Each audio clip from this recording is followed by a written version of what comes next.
the twilight of an era defined by pixel rendering, a revolution unfurls.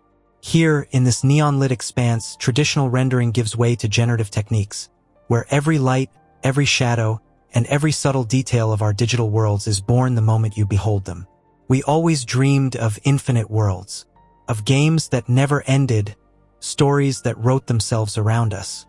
For us, we chased that dream through decades of silicon and code. Each generation of hardware, each new programming language was another step towards it. And now we're here, or perhaps almost here. The games we play today, the sprawling, breathtaking experiences, they feel handcrafted, don't they? Designed by teams of hundreds, thousands even. But look closer. Listen to the whispers in the data streams. Gone are the days when artists painstakingly molded every frame.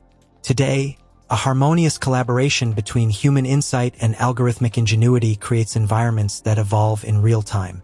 Imagine a city where every building, every ripple in the sky, is not a static creation but an ever-changing canvas responding to your presence and choices. The truth is, the human touch, while still present, is becoming more of a guiding hand. Curator, if you will. The vast landscapes, the endlessly varied quests, the unique characters you encounter, much of it is born from the mind of an AI. We feed these artificial intelligences the sum of our creative output.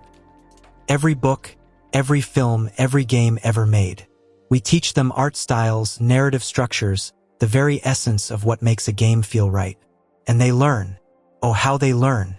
They can generate entire worlds, complete with their own histories, ecosystems, and even cultures in the blink of an eye. Picture a serene park where trees shimmer into existence with digital breath, and the sky cascades in shifting washes of color. In each fleeting moment, the environment writes a new story, one that is both unpredictable and profoundly personal. With generative techniques, no two experiences are ever alike.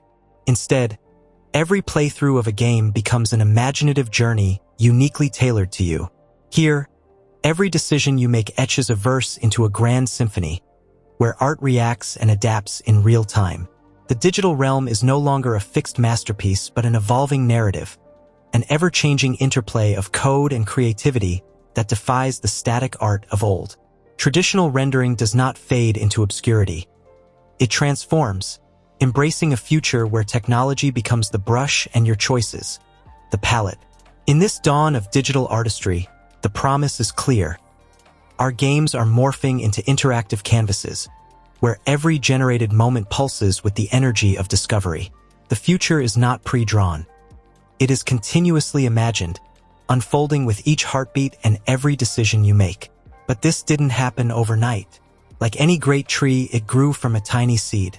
And one of the earliest, most significant seeds was something many of you might already be familiar with, even if you didn't see its ultimate trajectory. Frame generation. Yes, that technology. Back in the early days of advanced graphics, we hit a wall. The sheer visual fidelity we craved demanded computational power that was always just out of reach. So we taught the machines to predict. Instead of rendering every single frame from scratch, the AI would look at two existing frames and intelligently create the ones in between. It wasn't real, not in the traditional sense. It was an illusion, a sophisticated guess. But it was seamless. It made everything smoother, faster, more immersive. We called it things like DLSS3, frame generation, motion smoothing, different names for a similar idea. And it was brilliant. It was a crucial stepping stone. We were teaching AI to understand visual information, to predict motion, to fill in the gaps, to, in a very real sense, create part of the visual experience. Frame generation got better to a point when used can generate 4 frames or even more for every rendered frame. 3/4 of the game imagined with AI, only a quarter rendered in the traditional way. Where will this technology go from now? It is not crazy to think that in the near future, majority of the frames or even whole games will be generated, imagined with AI. We are seeing that with videos. Look at Google's VO3. It looks lifelike, real, tangible, but all just imaginations of a code. Sooner or later, whether you like it or not, our games will be entirely generated with AI, no need for traditional raster rendering. Our GPUs will entirely consist of AI cores to run the generative algorithms. So when you marvel at the infinite detail of your next adventure, when you gasp at a plot twist that feels uniquely personal, remember those early days. Remember frame generation. It was more than just a performance boost. It was a whisper of the future. It was us teaching the ghost in the machine how to dream alongside us. So, as the city pulses into vibrant motion and the ambient glow deepens into twilight, remember that what we witness here is more than a technological shift.